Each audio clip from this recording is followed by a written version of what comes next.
आदाब नाजरीन, आज कुछ लम्हे फ़ुर्सत के बिताने के लिए मैं आपकी होस्ट अलीना अली मौजूद हूँ और आपका पुरखुलूस खैर मकदम करती हूँ।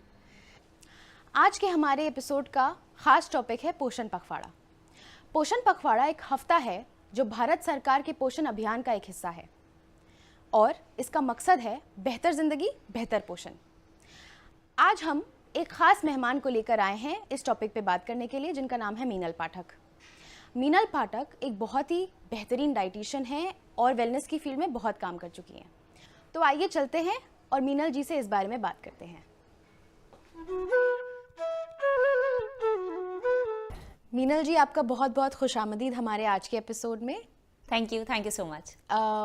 सबसे पहले तो ये पूछना चाहूँगी कि पोषण पखवाड़े का जो वीक चल रहा है वो पोषण पखवाड़ा है किस बारे में, क्या है ये, और कौन कौन से ग्रुप शामिल हैं, क्या न्यूट्रिशन हो सकता है जो हम ले सकते हैं इसमें?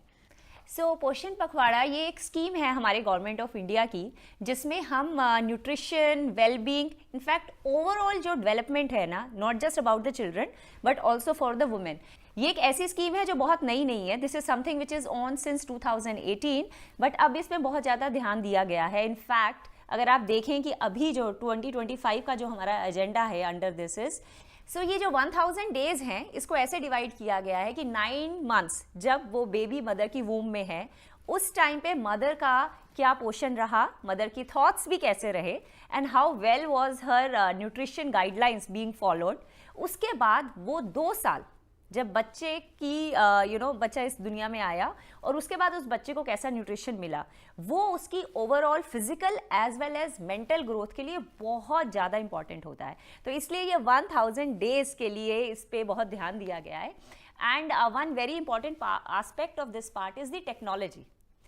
अभी जैसे हमने देखा है कि हर चीज़ मोबाइल पे आ गई है और lot of people stay on their mobile.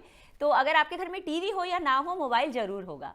One very important aspect of this scheme is कि इसको टेक्नोलॉजी से जोड़ा गया है। तो वो जितने भी बेनिफिशरी हैं, चाहे वो आंगनवाड़ी के थ्रू हो, चाहे वो अदरवाइज हों, तो वो सभी के सभी सेल्फ रजिस्टर कर सकते हैं इसकी पोषण पखवाड़ा की ऐप पे, और वो अपनी पूरी न्यूट्रिशन की गाइडलाइंस और सब कुछ देख सकते हैं। So this is a great initiative by the government in which government has decided and tried its best to reach to the grass root levels.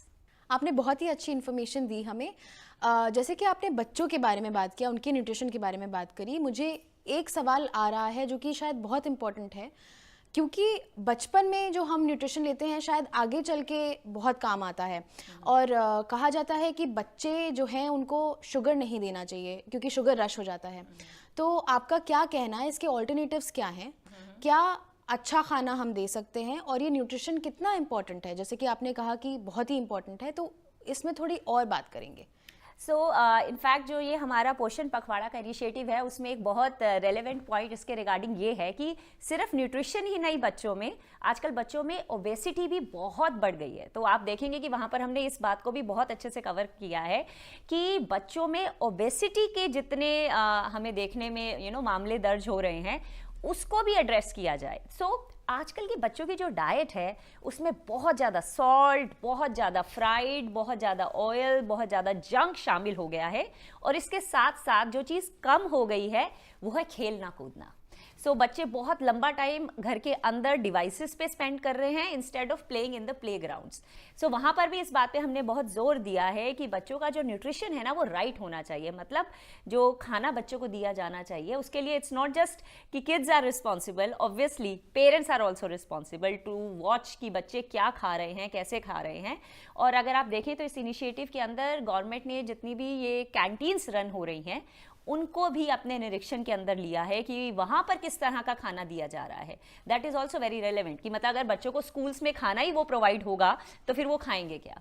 वहाँ पर भी कोशिश की जा रही है कि जो खाना है वो बहुत ज़्यादा प्रोसेस ना हो, रेदर सब्जियाँ हों, दालें हों, रोटी हो, होलसम फूड प्रोवाइड किया जाए बच्चों को, जो उनकी overall health as well as mental wellbeing के लिए बहुत अच्छा हो। बहुत ही बेहतरीन इन्फॉर्मेशन है ये।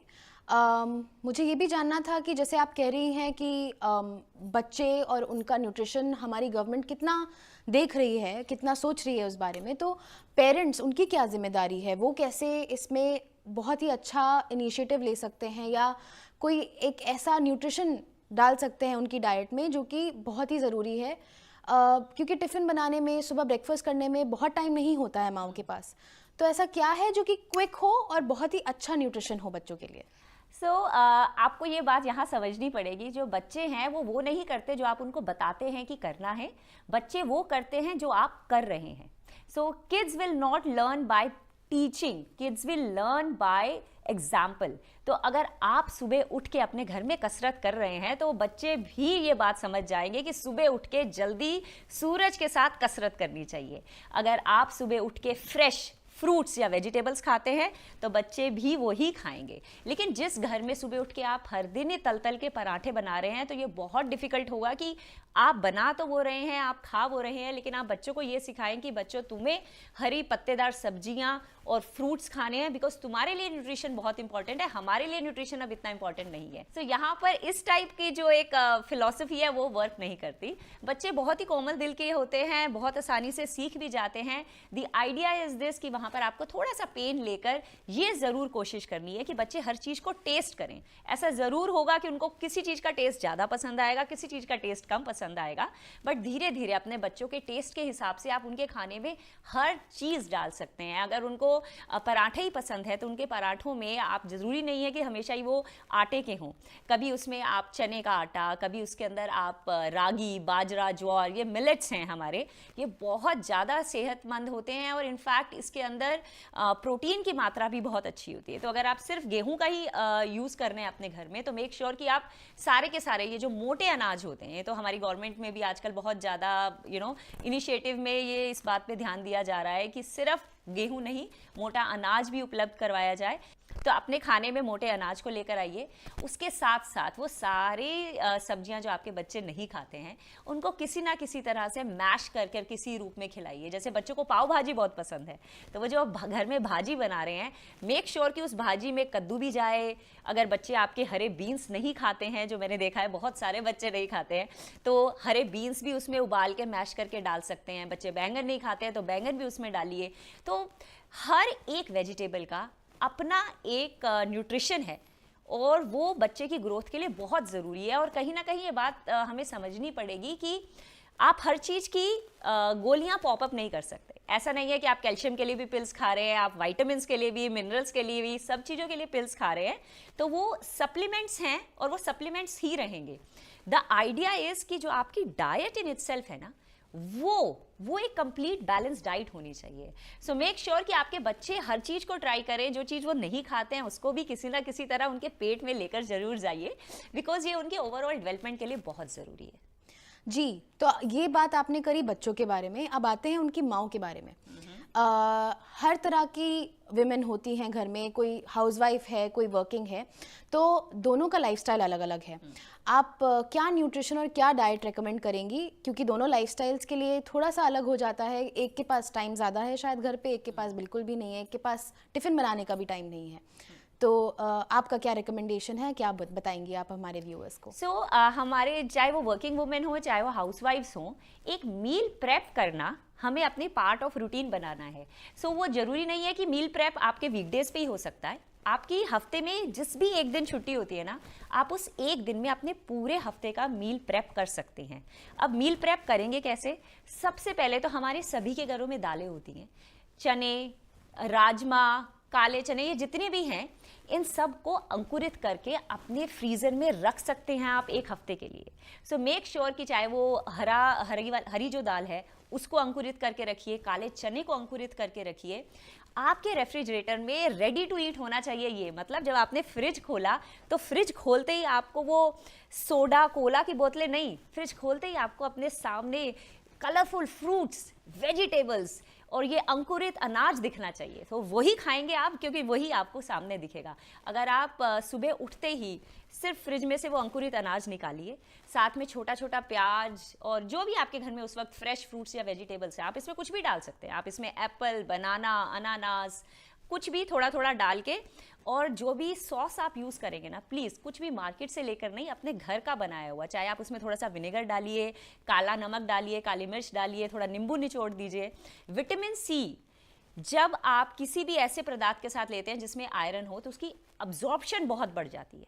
तो आप अपने सभी सैलड्स पे विटामिन सी जरूर डालिए। इनफैक्ट अपनी दालों के ऊपर जब आप घर में पालक, मेथी, बथुआ, ये जितने भी ये हरी पत्तीदार सब्जियां हैं, मेक श्योर उनके साथ आप विटामिन सी किसी ना किसी तरह जरूर ली, तो आपका जो आयरन का अब्जॉर्प्शन है वो बढ़ जाएगा। तो आप इस तरह का एक बड़ा सा बाउल ऑफ सैलेड बनाइए। ये एक कंप्लीट बैलेंस्ड मील है। इसमें आपके पास प्रोटीन भी गया, आपके पास मिनरल्स भी गए, विटामिन्स भी गए, और जितने कलर्स हो सकते हैं ना उतने कलर्स डालिए। और अब तो मैंगो का सीजन है, भर भर के मैंगो खाइए। ये जितने भी रेशेदार फ्रूट्स हैं ये बहुत उपयोगी होते हैं, बिकॉज ये फाइबर से भरपूर होते हैं। तो फाइबर क्या करता है, आपको बहुत जल्दी जल्दी भूख नहीं लगने देता। तो जैसे आपने बोला कि जितनी भी वर्किंग वुमेन है उनके पास टाइम नहीं होता, तो इस तरह से अपना मॉर्निंग का एक सैलेड का बाउल तो वो इजीली कैरी कर सकती हैं, और चाहे उस वक्त खा भी ना पाए उसको ले जा सकती हैं। और अगर आप नॉन वेजिटेरियन हैं तो जब तक आप रेडी हो रहे हैं ना तब तक अपने 3-4 अंडे उबलने रख दीजिए। जाने से पहले वो 3-4 अंडे और साथ में एक गिलास दूध पी लीजिए, आपका प्रॉपर अच्छा ब्रेकफास्ट हो गया। उसके बाद आपको जब भी टाइम मिले आप कोई कार्ब का पोर्शन खा सकते हैं। वो कार्ब का पोर्शन कोई भी हो सकता है, बट द आइडिया इज कि बहुत प्रोसेस्ड ढंग का कार्ब नहीं खाएंगे। मतलब वाइट मैदा, वाइट शुगर से बना हुआ से अच्छा कुछ ऐसा जिसके अंदर वेजिटेबल्स भी आए। जैसे आप अपने घर में अच्छा सा सब्जियां डाल के पोहा बनाइए। पोहा में आप मूंगफलियाँ भी डाल सकते हैं, वो भी एक अच्छा सोर्स है गुड फैट्स एंड प्रोटीन का। इस तरह से आप जो भी खाना बना रहे हैं उसमें किसी ना किसी ढंग से सीड्स ऐड कर दीजिए। पंपकिन सीड्स ऐड कीजिए। रात को आप चिया सीड्स या सब्जा सीड्स भिगो सकते हैं, सुबह आप उसमें हल्का सा नींबू डाल के पी सकते हैं। तो मतलब ये सब चीज़ अगर आप प्रेप करके रखेंगे तो 2-2 मिनट का खेल है। So the whole idea is कि जैसे आप अपने ऑफिस का काम प्रिपेयर करते हैं, जैसे आप अपने बच्चों के होमवर्क्स खत्म हो उस तरह से प्रिपेयर करते हैं, तो अपनी हेल्थ को, अपनी वेलबींग को भी प्रायोरिटाइज कीजिए। ये बहुत ज़रूरी है क्योंकि आप उस पूरे घर का एक स्ट्रॉन्ग पिलर हैं। अगर आप अपनी हेल्थ पे ध्यान नहीं दे रहे हैं तो आप बाकी सबकी हेल्थ और हैप्पीनेस पे कैसे ध्यान दे पाएंगे। सो मेक श्योर कि आपको पता होगा कि कल का मेरा ब्रेकफास्ट ये होने वाला है, हमारा लंच ये होने वाला है और डिनर ये होने वाला है। इस तरह से अगर आप प्रेप करके चलें तो बहुत ईजी हो जाता है। ये बात सिंपली याद रखिए कि जो भी चीज़ शेल्फ पे है ना और उसकी शेल्फ लाइफ 3-4 महीने की है, it is bound to be full of lot of pesticides and chemical. क्योंकि वो आप खुद देखिए ना, आपका घर का खाना शेल्फ पे कितने दिन तक ताज़ा रह सकता है, नहीं रह सकता, राइट। तो फिर आप वैसा खाना अपने बच्चों को और अपने अंदर क्यों डालेंगे। You are not a dustbin. अपने इस वेसल को जिसमें आप रहते हैं इसको एक टेम्पल की तरह आप प्रीच कीजिए। सिर्फ वही खाना डालिए जो आपको लगता है आपको न्यूट्रिशन देगा, जो आपके लिए, आपकी ओवरऑल डेवलपमेंट के लिए, माइंड की ग्रोथ के लिए बहुत ज़रूरी है। आपको पता है ये हमारे कल्चर में और ये बात होती है ना कि आप वही हैं जो आप खा रहे हैं, आप वो बोलते हैं जैसा आपका खान पान है। So that's exactly what it is कि अगर आप बहुत हाईली प्रोसेस्ड जंक फूड खाएंगे तो आपके माइंड, आपके थॉट्स, आपकी बॉडी उसी तरह से बनती जाती है। और अगर आप घर का ताज़ा खाना खाएंगे, इमेजिन आप फ्रेश फ्रूट्स एंड वेजिटेबल्स खाएंगे, तो आपकी थॉट प्रोसेस, आपके बॉडी का पूरा सिस्टम वो बहुत अमेजिंग रहता है, फ्रेश रहता है। आपको कभी भी, अगर जैसे मैंने आपको बताया कि रेशेदार जब आप फ्रूट्स और वेजिटेबल्स खाते हैं आपको कभी भी कॉन्स्टिपेशन जैसी प्रॉब्लम्स नहीं आएंगी। और यू हैव सीन कि आजकल बहुत ज़्यादा लोगों में सबसे ज़्यादा जो प्रॉब्लम देखी जा रही है वो है एसिडिटी, गैस, ब्लोटिंग। लोगों को बैठे बैठे पैनिक अटैक्स आते हैं because they feel so much bloating, और उनको ऐसा लगता है जैसे वो सांस नहीं ले सकते। सो ये कहीं ना कहीं आपके खान पान से भी बहुत ज़्यादा रिलेटेड है। आपका बहुत बहुत शुक्रिया हमें इतनी सारी इन्फॉर्मेशन देने के लिए और हमारे साथ आज यहाँ जुड़ने के लिए। दोस्तों, आज मैं लेके चलती हूँ आपको एक बहुत ही बेहतरीन इवेंट में, तो चलिए मेरे साथ चलिए, आइए देखिए, मज़ा लीजिए। मौजूद हूँ आज भारत मंडपम में, जहाँ पर आर्ट एक्सपो ऑर्गेनाइज किया गया है और यहाँ पे हार्ट ऑफ आर्ट में हम आकर के देख रहे हैं कि कैसे कैसे अलग अलग तरीकों के स्टॉल लगे हैं, क्या क्या आर्ट अवेलेबल है यहाँ पे।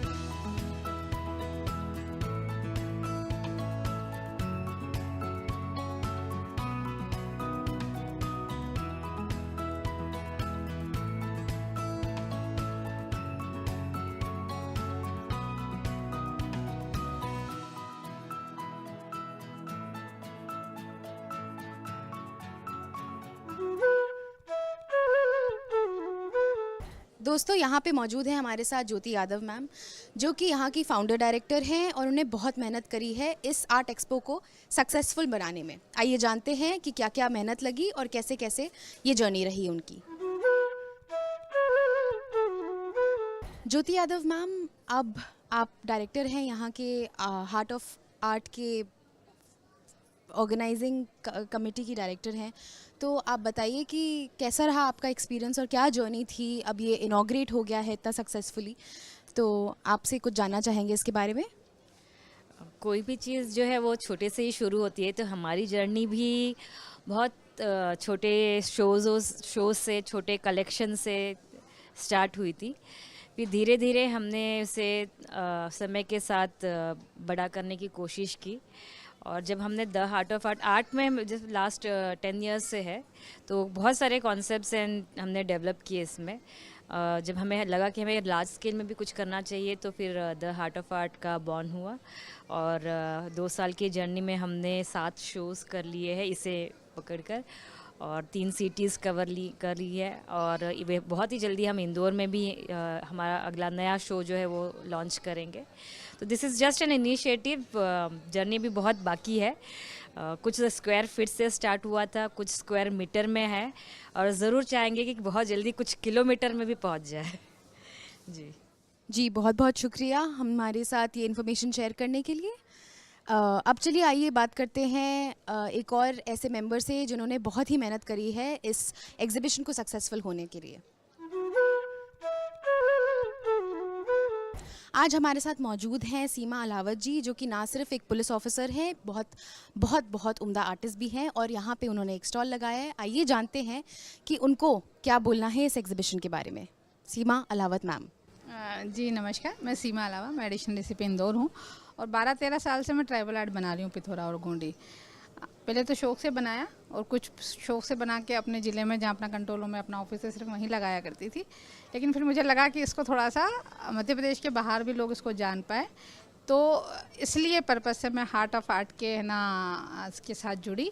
और इनके में चौथा शो है जिसमें मैं एग्जिबिट कर रही हूँ। ये दिल्ली में मेरा दूसरी बार है। दिल्ली, मुंबई और बेंगलोर, ये 3 जगह मैं अपने हार्ट ऑफ आर्ट में अपना जो पिथौरा और ट्राइबल आर्ट है, गोंडी आर्ट, उसको मैं एग्जिबिट कर चुकी हूँ। खुशी इस बात की है कि पिथौरा के बारे में नॉट ओनली सिर्फ आपका ट्राइबल डिस्ट्रिक्ट, इसके बाहर भी जितने भी लोग हैं वो सब इसको जानने लगे हैं, पहचानने लगे हैं। नो डाउट पिथौरा एक बहुत बड़ी कला है, लेकिन इसको लोगों तक पहचान दिलाने में, लोग उसको जान पाए, इसको जो करने में जो खुशी मिलती है वो मेरे लिए अल्टीमेट है। और चूँकि आप जानते हो कि पुलिस का जॉब थोड़ा सा स्ट्रेस वाला भी होता है, तो इन रंगों के बीच में, इन कलाकारों के बीच में, और जब किसी एग्जीबिशन में आते हैं तो हम यहाँ पेन इंडिया के सारे आर्टिस्ट हैं, तो इन लोगों से जब मिलते हैं तो एक आनंद अलग होता है। जी शुक्रिया मैम हमारे साथ जुड़ने के लिए और ये महत्वपूर्ण इन्फॉर्मेशन हमारे साथ शेयर करने के लिए। मैम, आप हमारे एग्जीबिशन में आई, ये आर्ट एक्सपो आपको कैसा लगा, कैसा रहा एक्सपीरियंस? नहीं, ये देखो एक मंच है कि जितने भी हमारे भारत में जो कलाकार है, इससे मंच पे उनकी कला का प्रदर्शन करने का एक ये मंच है, और इसके माध्यम से वो जगत को बताना चाहते, दुनिया को बताना चाहते हैं हमारे अंदर का जो कलाकार है वो यहाँ पर खुल के बाहर आता है, जो कलाकारी के क्षेत्र में आज से नहीं युगों से हम देखते आ रहे हैं, और इसको बनाए रखने के लिए हर संभव प्रयास सरकार कर रही है। माननीय नरेंद्र मोदी जी के नेतृत्व में हर क्षेत्र में जब हम 2047 को विकसित भारत बनाने वाले हैं, तो इनकी भी अहम भूमिका रहेगी। कलाकारों की जो परंपराएं हैं उनको सुपोषित करने का, उनको बनाए रखने के लिए एक यही माध्यम होता है कि हमारे इन कलाओं के माध्यम से हम उनको हमेशा के लिए हम जीवित रख सकते हैं। हमेशा हमारे आने वाली पीढ़ी को ये दर्शाएगी कि बताएगी कि पहले भी हम इस तरीके से ये कलाओं के माध्यम से हमेशा हम जीवित रह सकते हैं, हमारी परंपराएं जीवित रह सकती। यही एक संदेश है पूरे देश को देने का कि हमारे जो कला है उसको हम प्रदर्शित कर सकते हैं। एक मंच ऐसा है जो यहाँ पर एकत्रित होकर हर क्षेत्र के कलाकार, जहाँ तक ट्राइबल हो या किसी क्षेत्र के भी हो, बहुत सारे अलग अलग जनजातियाँ हैं, उसकी भी कला के माध्यम से हम उन कलाओं, क्योंकि आने वाली जो पीढ़ी है उनको नहीं पता तो इसके माध्यम से हम बता सकते हैं आने वाली पीढ़ी को, उनको उजागर कर सकते हैं कि इस तरीके से। आज मैंने देखा है कि 3-3 घंटे इसमें बहुत परिश्रम लगता है, हम हर जगह इसमें बहुत मेहनत लगती है, दिमाग का खेल है, अंदर का जो भाव होता है वो इसमें दर्शाता है कि हमारे अंदर क्या भाव है, उसको प्रदर्शित करता है। तो इसका एक माध्यम है जो यहाँ सभी कलाकारों को मैं आपके चैनल के माध्यम से सबको शुभकामनाएं वो धन्यवाद देती हूँ कि ऐसे मौके हमेशा नहीं आते हैं। ऐसी जगह पे आने से हर क्षेत्र में वो आगे बढ़ने का मैं उनको शुभकामनाएं देती हूँ कि हर क्षेत्र में वो विश्व पटल पे जाए, अपनी बातों को रखे और इस कला को और आगे बढ़ाओ, प्रोत्साहन मिले। बहुत बहुत मैं तो हार्ट ऑफ आर्ट से पहले दिन से जुड़ा हूँ और मुझे विजन जो इनका है वो दिख रहा है पूरा होता हुए। हमारे ये प्रयास था मैम के जो आर्टिस्ट है वो मर जाते हैं, उसके बाद उनकी पेंटिंग्स की वैल्यू बढ़ती है, वो बाद में जाके बुढ़ापे में जाके उनकी वैल्यू बढ़ती है। तो वो हम चाहते हैं कि जल्दी लोगों को समझ में आए कि ये आर्टिस्ट की वैल्यू ज़्यादा है, और ऊपर से हम पूरी दुनिया में एक क्लिक करके उनकी पेंटिंग खरीद पाएँ। तो ये भी हमारा टारगेट है। हमारा एक वेबसाइट निकाली है हमने पूरे इंडियन आर्टिस्ट की, पूरी दुनिया से आप जहाँ से भी आप खरीदोगे तो ओरिजिनल पेंटिंग आपके पास जाएगी। बहुत कोशिश की है, प्रयास किया है कि जितना भी जो लिपि आर्ट है, ये आर्ट है, बहुत आर्ट है इंडिया में। इंडिया से तो दुनिया स्टार्ट हुई है, तो यहाँ के जो आर्ट हैं वो अनबिलीवेबल हैं। और हमने बेंगलोर, दिल्ली, मुंबई में बहुत एग्जीबिशन कर लिए हैं। अब हम इंदौर आ रहे हैं, आपके यहाँ आ रहे हैं। तो ये बढ़ते ही जाएगा और ये कारवां बढ़ते जाएगा। आप सबका साथ, जिस तरीके से मैम ने टाइम दिया, थैंक यू सो मच। वरना लोग आते हैं और फटाफट चले जाते हैं। आपने बहुत टाइम दिया है, आपका हम आभारी हैं। कैसा लगा आपको हमारा आज का ये शुमारा? अगले हफ्ते फिर होगी मुलाकात। तब तक के लिए मैं और मेरी पूरी टीम आपसे चाहेंगे इजाज़त। आदाब।